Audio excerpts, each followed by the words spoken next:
All right, Shalom. All praise, honor, and glory to Yahweh Bashem Yahweh Shai, and double honors to the elders and apostles of Great Millstone who rule well.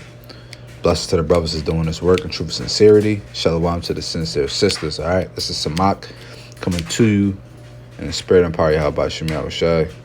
Lord willing, this video may be edifying. All right, Salaki, in the background, you can hear my dryer rattling with all the zippers and stuff in there. But yeah, so I'm in Ezekiel 37, all right, and it's going into the dry bones because this is the prophecy that you see that has been unfolding since the truth came on the scene some years ago, man, some few decades ago, and as of current times, right, really. I would probably say the last 5 years or so, and it only picks up every year. I don't want to say popularity, but the knowledge of the Hebrew Israelites and our people, the so-called Blacks, Latinos, Native Americans, is picking up at an all-time high. You see more Israelites waking up every single day than you've ever have seen in previous years. The internet has been popping for some time now, but it's really been, the Lord has really been turning up the prophecy of the dry bones that I'm getting ready to go into. Also going into Baruch, the fourth chapter, going into how in the land of our captivities we'll remember ourselves, right? And we'll praise the Lord, think upon his name, right? That's what you see. Everyone nowadays calling on Yahweh Bashem Yahweh Shai. Jake's coming up out of, these different religions, Christianity, Islam, etc. Jake's starting to come out of their folly. All right. You still got a lot of bugged out Jakes that's, a lot of bugged out Christians, but we already know the prophecy, 2/3 of the people, are going to be ultimately cast away and destroyed because they couldn't receive the truth, right? Ultimately, they didn't receive the love and the knowledge of Yahweh Bashem Yahweh Shai, ultimately, right? And that's the 2/3. So you're going to see a good amount. You're going to see a good amount of scoffers and a good amount of demons, all right, amongst our people. But we're starting to see the elect, all right, the 1/3 waking up and receiving this knowledge, because ultimately our people are always seeking for something, right? They're always seeking for answers, who we are, where we come from, what is our language, where is our homeland, where were we before slavery, man? That's what a lot of our people are starting to to get their questions answered, man. But ultimately, in effect, let's go. The election have obtained it, man. And I know what this is. I believe this is Romans 11:7. Yeah. This is Romans 11:7. What then? Israel hath not obtained that which he seeketh for, but the election have obtained it, and the rest were blinded. All right, and the election are the the 1/3 Israelites here in America, and a great multitude of the elect, ultimately, who will be delivered in the second coming of Yahweh Bashem, the second coming of Yahweh Shai. They're going to be the ones that survive the famines, the pestilence, the destruction, the nukes. All right, so they're the ones. The elect are the ones who have received this knowledge and have put off the carnal ways and have put on the spirit and power and the ways of Yahweh Bashem Yahweh Shai. All right? And that's the time we're living in. All right, it's a beautiful time because we're literally living in the face of prophecy. All right, we're living in the uprising of a nation and the downfall of a kingdom. All right, we're literally witnessing the fall of Rome 2.0. And it's really, truthfully, it's a beautiful time to be alive. A lot of brothers are really are so hopeful, man, that Yahweh Shai will make his return, within the next year or two, man. Lord willing, the next year or less. All right, as we see the crises of the world, unfolding, the MOTB and the chip starting to be pushed out. The brother Elder Kazak, man, from Mississippi, just put up a lesson earlier when he was in the gym. Quick little video when he was in the gym, and they had these two Edomites on their advertising the chip, man. It was this one Edomite that had got dozens of microchip implants into their body. And why is and the point was, why are they on Dr. Phil? Why is he promoting this? Ultimately he's promoting and pushing it if he brings it on his platform, ultimately, right? People don't realize that if you bring something into your platform, ultimately you're encouraging and pushing it, man. Unless you bring something onto your platform in order to try to debunk it, but that wasn't the case, man. It was to shine light and bring awareness to it, man. And we know that that's coming to America very soon, all right? Because that chip is going to be pushed out very soon here in America, and that's going to ultimately be the finale prophecy that tells us for sure that Yahweh Shem Yahushua is coming. All right, and like I said, it's a beautiful time to be alive now because we're literally watching the fall of an empire. We're watching the fall of an empire, but at the same time, we're watching the rise of another. Right, we're watching the rise of the nation of Israel, because as you see America start to crumble into decay, the economy is starting to inflate, and the food crisis, which is imminent, it's inevitable, right? The famine and food crisis is inevitable, right? We know that's coming. The riots, different type of race and gender wars. We see all these things, right? But at the same time as we see these things, we also see the nation of Israel truly making a name and a mark in this world, man. Because at this point, if you say that you've never heard of the Hebrew Israelites, man, I'm convinced you live under a rock, and you do not have access to internet. You do not have access to people. You live in a small town of 200 people with no internet. So let's go back to Ezekiel 37.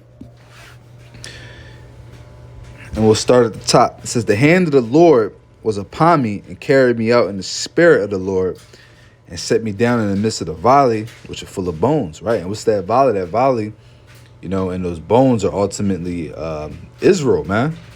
And when you think about the valley, you can think about America. 'Cause where are the Israelites predominantly located, man? In America. But really, all across the world, man, our people are scattered and dry, man, full of bones and full and lack of life. It says, and caused me to pass by round about, and behold, there were very many in the open valley, and lo, they were very dry. And he said unto me, son of man, can these bones live? And I answered, O Lord, thou God, thou knowest. Again he said unto me, prophesy again these bones, say unto them, O ye dry bones, hear the word of the Lord. Thus saith the Lord God unto these bones, behold, I will cause breath to enter into you, and ye shall live. Right. And the prophecy for the bones to hear the word of the Lord was ultimately the awakening of the nation of Israel, man. If I'm not mistaken, starting from Alva Bivens and on down all the way today to our elders and apostles, Apostle Tahar, on down, man, to the very youngest brother, man. They're the bones that have had that breath of life, right? That breath of life, that wisdom, knowledge, understanding of the Holy Scriptures and of who they are and the names of the Lord and the faith to believe and understand, right? They've had that life breathed into them, all right? Us, I should say, because, hey, I fall into this category, man. Call Lord Yahweh Shem Yahushua, and Lord willing, I be of the elect and I make it to the end. and be delivered on the chariot. But hey, hey, us and everyone watching this, if you be a believer, you fall into this category, man, because you've received the breath to hear this word, to believe and have faith on Yahweh Shai, and to keep this word. Verse 6, it says, I will lay sinews upon you, and will bring up flesh upon you, and cover you with skin, and put breath in you, and ye shall live, and ye shall know that I am the Lord. Right? You shall put sinews, I believe that's how you say it. But when you go into that word sinews, it really just means to be built up with something of stuff to make you stronger, man. Segments to make you stronger, if you will, So the Lord is going to lay upon us rods of steel, ultimately, man. Bones. He's going to give us bones of life. He's going to give us flesh. He's going to give us skin. We're going to go from being skeletons to being living, breathing creatures of life, man. Ultimately going into the new covenant when the Lord gives us that fleshly heart, man, and takes away the stony heart. He's going to give us a heart and a mind of life, to hearken unto the scriptures and hearken unto life, and ultimately choose life and never to know death again. It says, so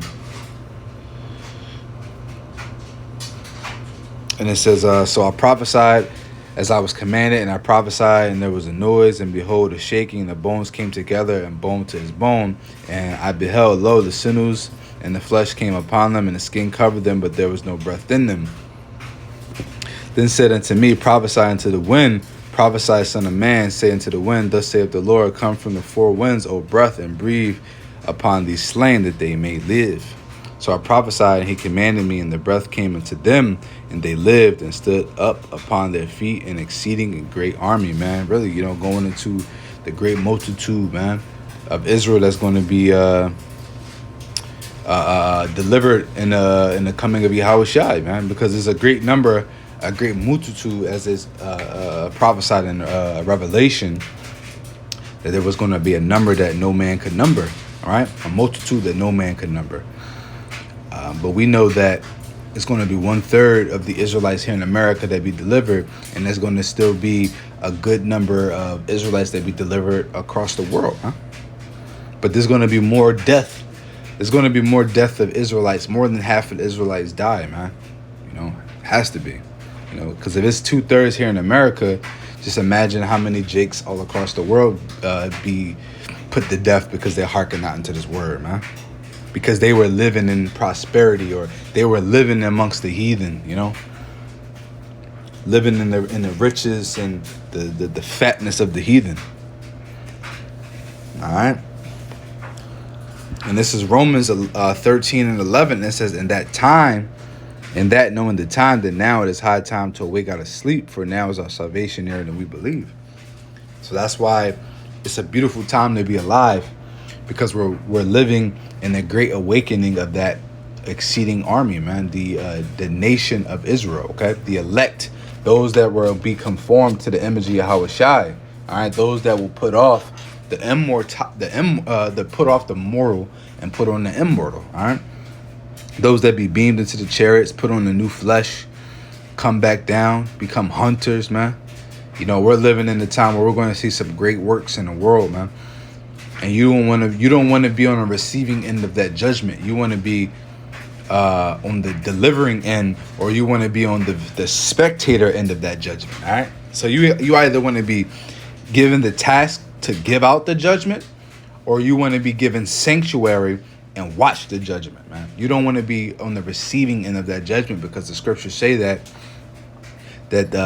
ultimately the wicked of our nation are going to have to receive punishment, which is death by pain. All right, that second death is death by pain. It's not going to be a quick, painless, or a quick and easy death. No, the Lord will have your spirit in agony for what feels like an eternity, man. Until he decides to bring your spirit back, through the loins of the elect, ultimately, and when the kingdom is established, and whatever time period that looks like for the Heavenly Father, man. All right. So, hey, like I said, it's a great time to be alive, and it's a great time to be on point. All right. Because the Lord cometh in a time, in a day that we know of not. All right. He come in a day and an hour that we know not. Ultimately, that's why it's important for you to be in the spirit of prophecy and to be spirit of your watch, because then you'll be able to see the signs of the times and you'll be able to prepare yourself as best as you can in a weights of Yahweh Shem Yahushua. You know, if you're always looking to be on point, you're always on your guard, you always got your shield, you always got your helmet and your sword, and you're always grinding, you know, you're always on your guard, ultimately, and you're always on your watch, right? Which is being on your guard. You're going to be as prepared as you can possibly be in the coming of the Lord, because you're going to see the signs, right? You're going to see the signs, and you're going to see the prophecies, and you're going to see the different things that turn on ultimately turn on that spiritual light bulb, man. And your eyes will be open. You'll be able to see. Whereas the people who are asleep, man, they're going to be slumbering, and the thief's going to come in through the window at night, man, and cast that judgment. And you don't want to, like I said, you don't want to be caught on that end of the judgment. So you want to make sure that you're on your watch, you're on your grind. Hey, and be in the spirit of rejoicing, man. It's not the time to be in the spirit of woe. All right, it's not the time to be in the spirit of just saying fuck it, bro. No, keep staying on point. Be in the spirit of rejoicing, and be in the spirit of being the best version of yourself that you can possibly be. Work on yourself, build yourself up, keep growing, keep getting stronger. You know, take care of your body, take care of your mind, take care of your spirit. All right. So Lord willing, this video was edifying. Until next time, shalom.